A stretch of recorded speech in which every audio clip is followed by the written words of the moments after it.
Look for happiness in today. Look for the best part in your struggle. I really need you to calm down, okay? I really need you to calm down. No, let myself be a human just like everybody else.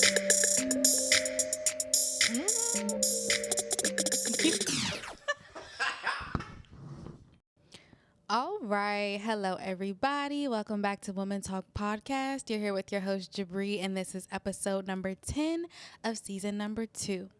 Happy New Year, y'all. It's so nice to see y'all. I'm glad y'all back here with me for another year. I honestly can't believe it's 2024. It's starting to sound like those futuristic years, and it's starting to scare me. But here we are. We're here. I'm excited to be back, like I said. And I just want y'all to keep Women Talk in mind because this year a lot is going to change. I definitely just want more input and things like that. And we'll discuss how things are going to change over the next, couple of episodes. But just stay tuned for a lot more changes to be made and a lot more interesting things to happen. And yeah, we're going to get straight into today's episode. So today we are going to discuss shame. You hear that word a lot these days when it comes to different things like body shaming, fat shaming, slut shaming. And we're also at the start of the new year, so shame will show up in a few other ways, like self-shame for not following through, maybe with some of our goals or not hitting our goals like we intended to, because that's just life. And I want to discuss like shame, exactly what it means, its relation to women and its relation to Black women, and how you can overcome shame in some ways. So let's get straight into the episode. So, what is shame? Shame is a painful feeling of humiliation or distress caused by the consciousness of wrong or foolish behavior. Now, when I read that definition, one of the words really stood out to me, and that was the word consciousness. Now, before I read that definition a couple days ago, I had no clue that shame had relation to consciousness of the action that you were doing. I didn't know in order for the feeling to be considered shame around your action, you had to make a conscious decision to make that action knowing that it was wrong or foolish. And I think that is so perfect for what we're talking about today around shame with women and body shaming, fat shaming, even self-shame around the New Year's, because you know how you're supposed to do your New Year's goals. You know how you want them accomplished and what's supposed to happen. And instead, you don't do that and you feel shame. Shame is derived from the Old English word skiamu or skimu. I'll put it on the screen so you can see it. There weren't too many pronunciations for it online. And the use of shame peaked in the early 1800s. And that's when people were like, shame, shame, shame. On TV when you saw them like throwing tomatoes and stoning people and saying shame at people. That's, I think, where that like 1800s use of shame came from. But now the word is coming back into popularity a lot.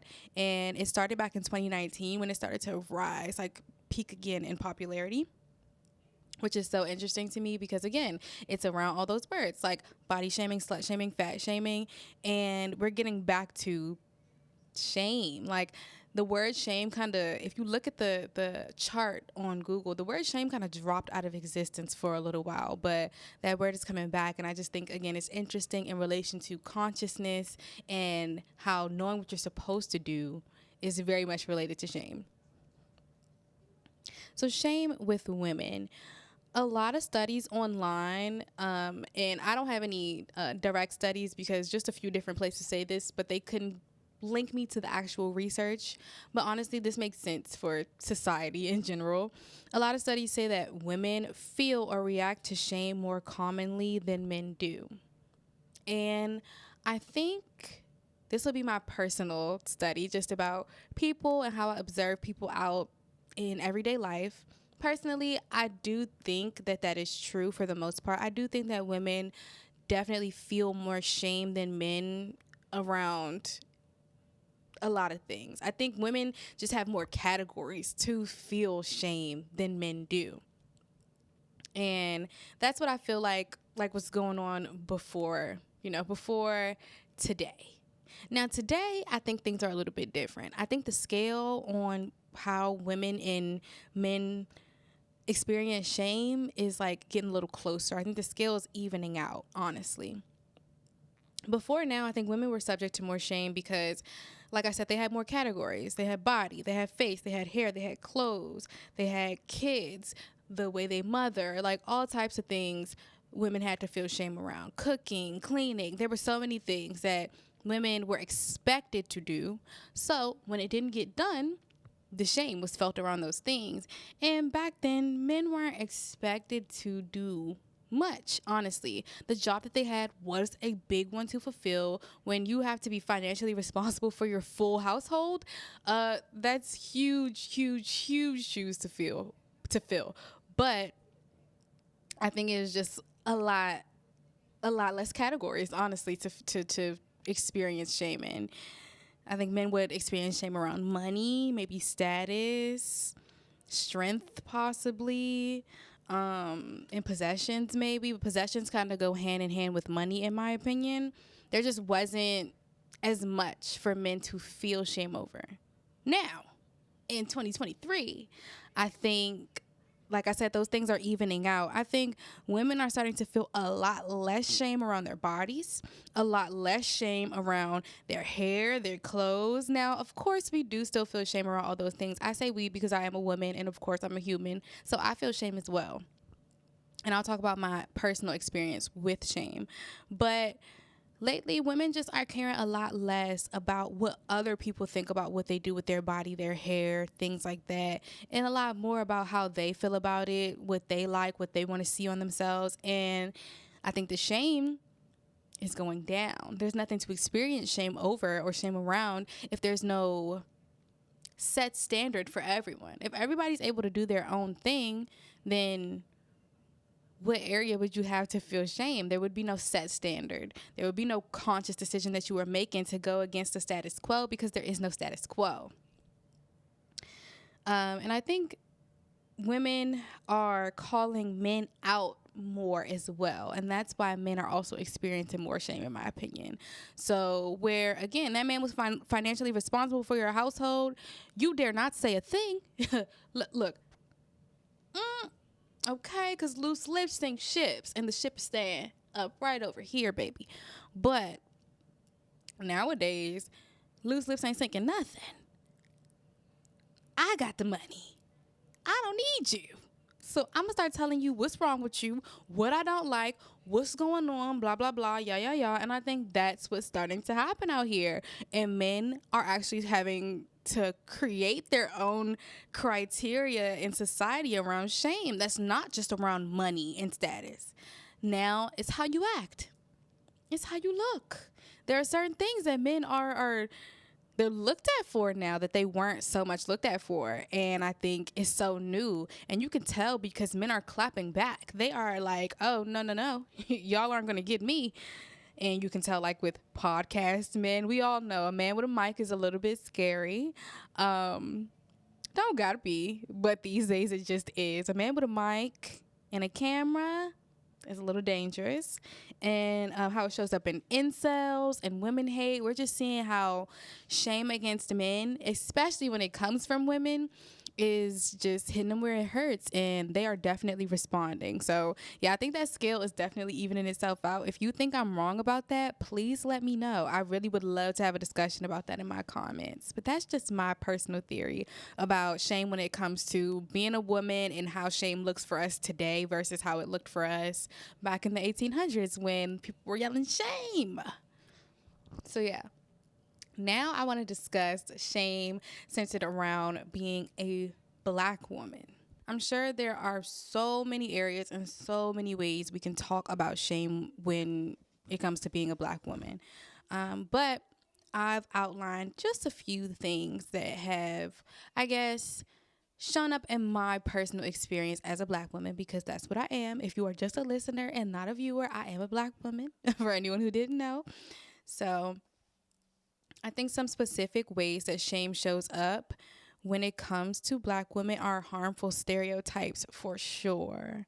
With our hair, with our bodies, with our voice, whether our bodies need to be smaller or bigger, or fuller, or our hair needs to be longer or shorter or thicker, or our voices are too loud or we're too quiet or we talk white or, whatever.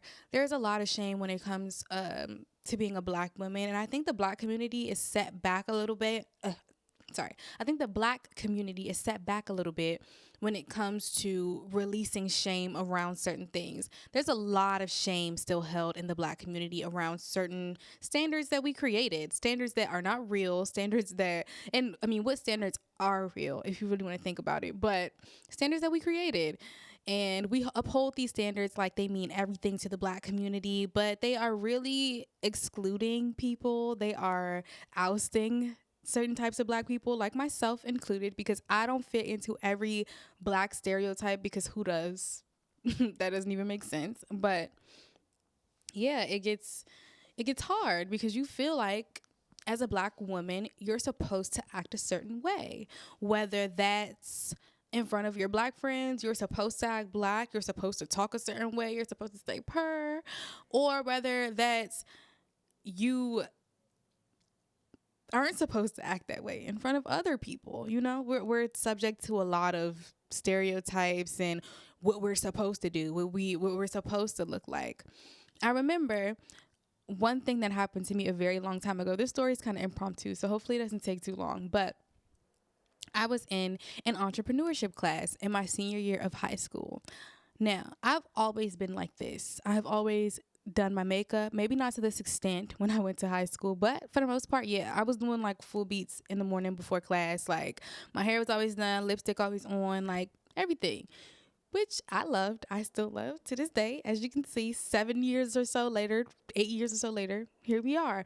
But in that class, we had a substitute, or not a substitute, but a special teacher come in and teach alongside my teacher. I think he was a business owner, actually. He came in to speak to us because it was an entrepreneurship class. So that day, there was this problem for some reason that he had us trying to work out, I guess just to see how out of the box we could think. And he said, basically, there was a man on trial and he did this, that, and that. How would you get this man off trial? Now, immediately I knew. Immediately. I was like, oh yeah, I watch a lot of Chopped. What is the show? Not Chopped, Snapped, and a lot of those, like, or my mom does, and I'll like eavesdrop in and listen. And I watch a lot of those like court shows, a lot of those like killing shows, and I knew exactly how to get the court case, how to get the person off. It was basically to plead insanity. Like the person, whatever he was saying, I was like, oh no, this is a plead insanity. If I was a lawyer, sounds like you're a little bit crazy to me. Let's dig into that.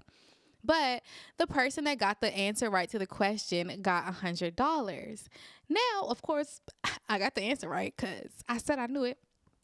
But after all of that, after, we had that whole thing, the man said to me, you were the last person I ever expected to get the answer to this question right. And that's why you don't judge a book by its cover. Now, of course, he was saying something that was supposed to be a good lesson, but for me, it made me realize something totally different about myself. Where I'm like, he was basically saying, like, because you have on like lipstick and you look pretty and stuff like that, I never expected you to be able to answer that question so smart. And that made me realize that people look at me because, one, I know it's because I'm black. Two, I know it's because how I present myself. People aren't always looking for me to have the answers. People don't always think I have the answers. People don't always think I'm smart. People always don't think I have something good to say. People think I should talk a certain way and I should do things a certain way because I am from a certain area and because I maybe hang around certain type of people, or I do sometimes, And I think that that's a little bit ludicrous and a little bit crazy. And the fact that I've been experiencing stereotypes like this since high school, and they are so like, just easily said too. He was just like, yeah, I never thought you were going to know that. It's just crazy being a black woman. The shame that I could have experienced around like my lipstick, like, oh, should I not wear heroin? It was the purple heroin. Should I not wear heroin? Because it's not going to make me look smart. You know what I'm saying? Like, shame behind the conscious decision that I made to be smart. I made the conscious decision to be smart.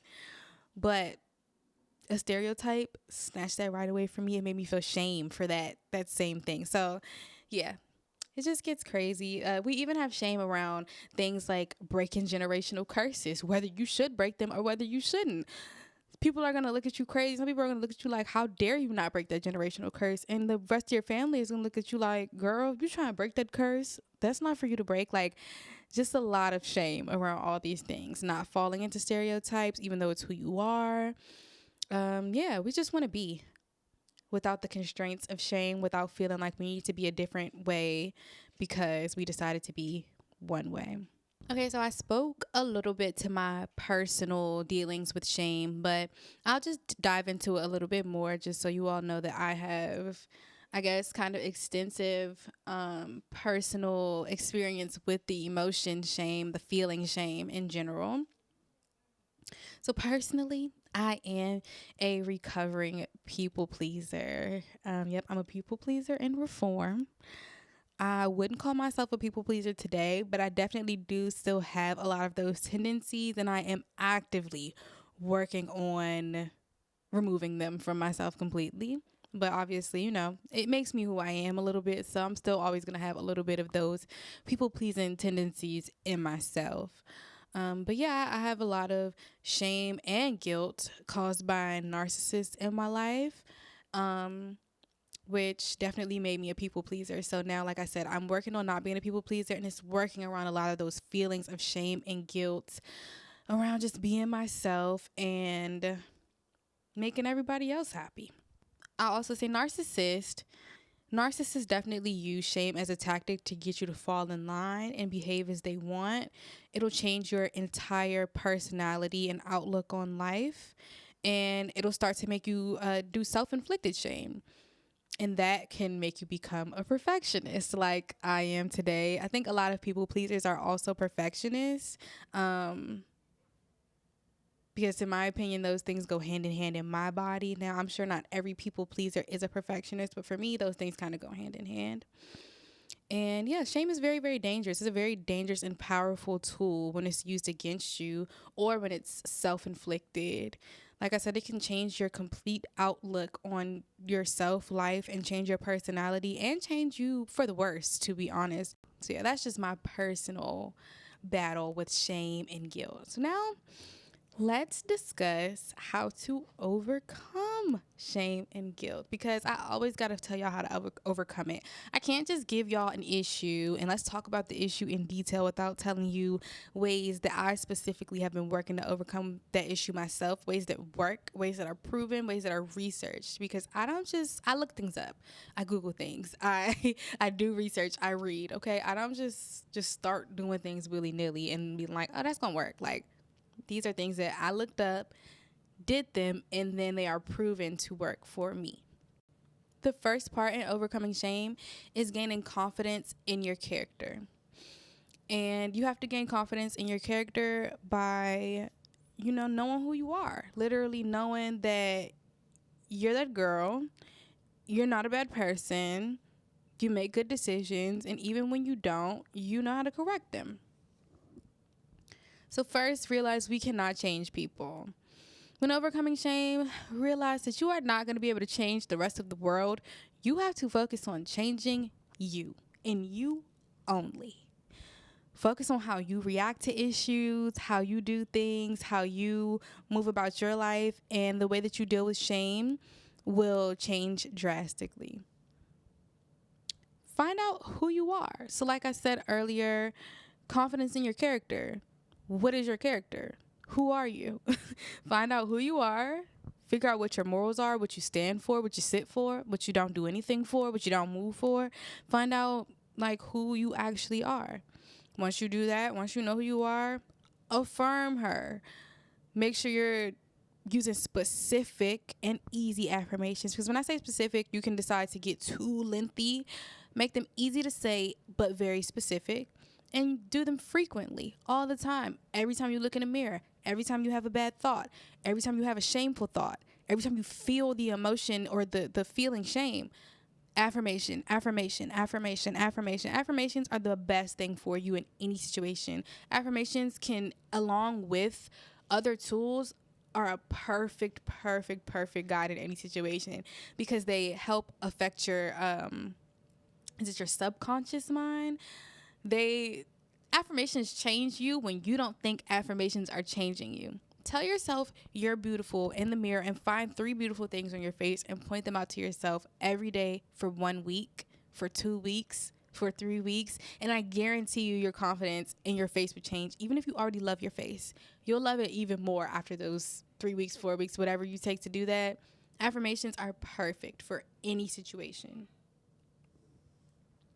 Self-affirming hobbies and daily activities. So this one's a little bit harder to explain just because it gets really specific. So let's say in a specific example, you have a mom that calls you selfish, right? So you feel shame around being selfish because, like we said, we know shame has to do with conscious actions. So you feel like you're making conscious actions at that point to be selfish, because I'm sure that person, your mom, whoever, who called you selfish, pointed out certain things. They were like, oh, this is what you do, this is what you do, this is what you do. So now you have shame around those actions. So first you're going to find out who you are. Let's start from the beginning, actually. Realize you can't change people. You're never going to be able to change your mom from calling you whatever she calls you. Don't even try it. If she wants to change, maybe one day she will, but let's start in here.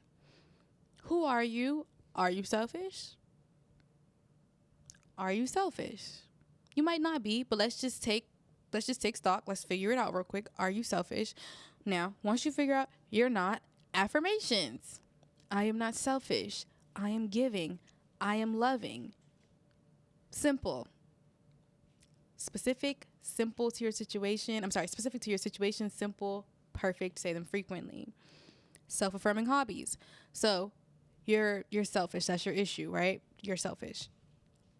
You can do things like join a club, do a activity where it is literally only teamwork. Join a sport. Do something where you cannot be selfish in that activity. If you play on a team, you know you can't be selfish. You play for your team. Self-affirming hobby. Self-affirming activity. Make sure you just figure out things that are specific to your situation. And if you need help, DM me. All my information be on the screen. All my information be in the links in the bio. DM me. We will come up with a specific plan to you for shame, to help you overcome shame. Don't even worry about it, girl.